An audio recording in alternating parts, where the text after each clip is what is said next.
Our guest tonight, Mac Doniz, author of After the Martian Apocalypse and the Crypto-Terrestrials, and we'll be back with Mac and much more on Coast to Coast AM. And welcome back to Coast. George Norrie with you. Mac Doniz, our special guest tonight. We'll take phone calls with Mac next hour as well. Mac, how do you see the human race in the next 100 to 200 years, Mac? Very likely no longer the human race. And that could be a very good thing or it could be a very bad thing. It kind of depends on your perspective. But I foresee the human race either merging with its technology to the point where we'll no longer technically be Homo sapiens anymore. We'll be something new and different. Or we might not make it. I think we're living at an excruciatingly crucial point in history. I mean, not too many times in history has there been a time like this when we either make it or break it. I mean, once 70,000 years ago, there were an estimated 5,000 humans on the planet. And we could be approaching a point that's comparable to that. And that's rather frightening. Hopefully it won't be that bad. I'd like to, the optimist in me wants me to think that it won't get that bad at all, that it will get better, that things will improve. But that's kind of a weird.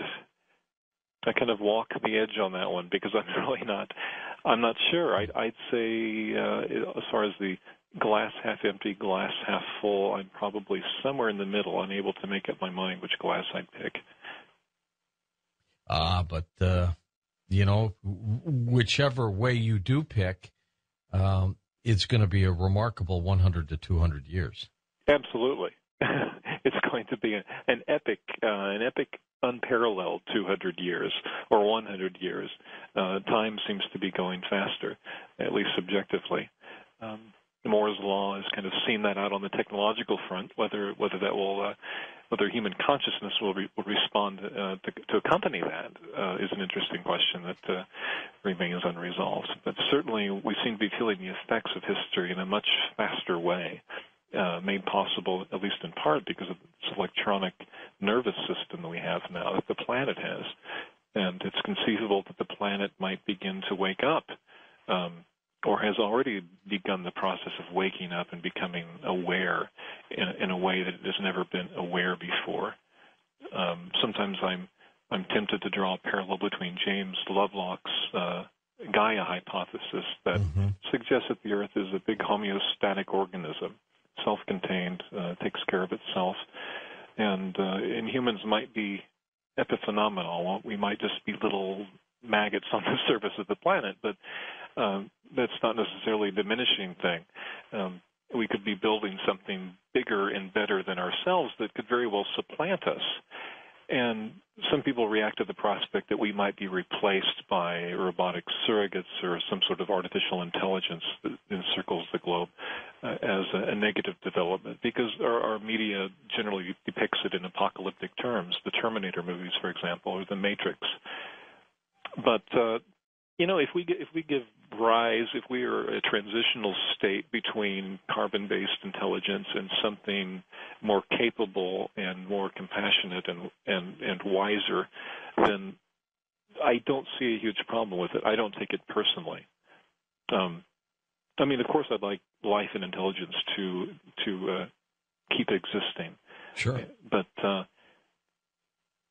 if it's not necessarily carbon-based, if it's not necessarily us, then so be it. I'm not exactly troubled by that notion. I think some people are. But evolution has never been static. Things have always been in flux, and we've only existed. And I say we, mean the human race. The human race is just a quick little blip on the radar of evolution. So I guess I can state with a reasonable amount of confidence that it's not going to be the same kind of us that's going to be walking the Earth in 200 years, or, for that matter, navigating the solar system in 200 years. But if we can survive the next 50 to 100 years, I would tend to think that things will be very good indeed. Is that a big if, though? I think it's a big if. I think there's obviously it's an area that's been challenged and debated quite noisily in the last say 10 years. The idea that the human race might be at the point of an existential crisis, and could conceivably wipe itself off the face of the earth, or fall prey to a cosmic accident, say a meteorite collision or something like that. Yeah, I mean that's a serious subject, and it's reaching a point in scholarly debate that I've never seen before. So it's being taken seriously, and the idea that we're doomed, at least in potential, is becoming a mainstream idea. And I think this whole 2012 phenomenon has kind of catalyzed that in the public mind, at least. I think this infatuation with apocalyptic scenarios is healthy in a certain respect. Well, I've heard the debate too on both ends, where some people think it's going to be an apocalypse. Others believe it's an era of enlightenment. Yet most people want to hear about the catastrophes that could hit us. Absolutely.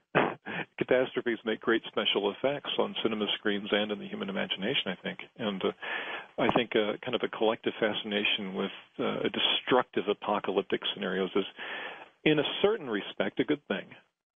Because at least there is a sort of acknowledgement that there is an issue. On the other hand, it's also probably the least imaginative approach to take.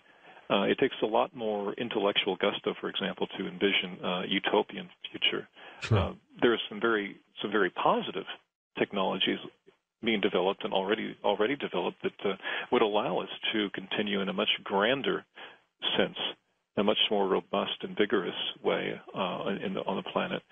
And we don't see too many movies exploring these possibilities. So I wish the apocalyptic movies, the savagely disastrous apocalyptic movies, would share some screen time with some more liberating scenarios. That would be my complaint with Hollywood's treatment of the idea. Mac, have you looked at folklore in direct relation to ETs? I think if you're to investigate the UFO phenomenon, a nice look at the folkloric parallels is pretty essential, and that's something that you don't find a lot. Reading the books of your kind of old school UFO researchers, you find that they come from a very nuts and bolts perspective. Right. And there's nothing the Stanton necessarily wrong with Friedmans. that, but it's limiting. There have always been references, for example, to like leprechauns and little people. Are people looking at other entities? Are they looking at ETs possibly? That's one idea is that the leprechauns, the little people, the fairies, every tradition on the planet has a history of little people coming from the sky usually, and they usually have an interest in human reproduction, strangely enough. And this seems to be what we're seeing with the UFO phenomenon, beings with an interest in reproduction, and they happen to be small in stature as well. So it's in keeping with this long tradition. And there are different ways of approaching this. One way of approaching it is that, these people in history, they were seeing aliens and seeing them in their own mythological context. They were seeing them in light of what they could handle. The other avenue that was explored by Jacques Vallée in his book Passport to Magonia, right, was that we're dealing with a phenomenon that's none of the above. It's an alien stimulus, and we don't know where exactly it's coming from. And each culture is seeing something that to them is perfectly valid, and to us we're seeing it, and it takes the form of space travelers, because that makes sense to us. It would be absurd for us to see little magical beings, because that doesn't jive with Western science, Western materialism. It's an outdated paradigm. So just because the aliens appear to be space travelers, at least in many respects, doesn't necessarily mean that they are. We could be dealing with something even stranger, and that's a problem that I've attempted to address with this crypto-terrestrial hypothesis. Could we be dealing with a species that evolves here on Earth that has deliberately insinuated itself into our mythologies, into our folklore, in an attempt to disguise itself, but at the same time perhaps exert some form of control over our social systems. And again, this is kind of Jacques Vallée's idea of a psychosocial thermostat or control.